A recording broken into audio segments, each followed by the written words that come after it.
تعرض الجهاز الفني لنادي النصر السعودي بقيادة المدرب البرتغالي لويس كاسترو لصدمة كبيرة قبل مواجهة الهلال في نهائي كأس موسم الرياض 2024.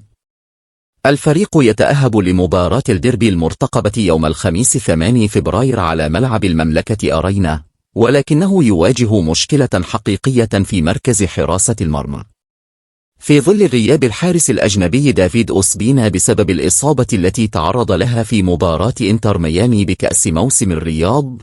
وتحديدا في مركز الحراسة يتوجب على كاسترو الاعتماد على حارسين فقط، وهما وليد عبد الله رغد للنجار.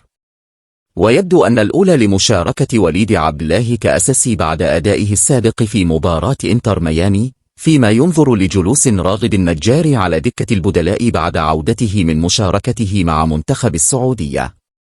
وتتزايد الأزمة بسبب احتمال غياب الحارس نواف العقيدي عن المشاركة بسبب التحقيق الذي تجريه لجنة الاحتراف بالاتحاد السعودي بعد اتهامه بالتمرد على المشاركة قبل بطولة كأس آسيا 2023، مما يجعل الأمور تزداد تعقيدا لجهاز لفينيل لنصر قبل هذا لدي ربي لمهم.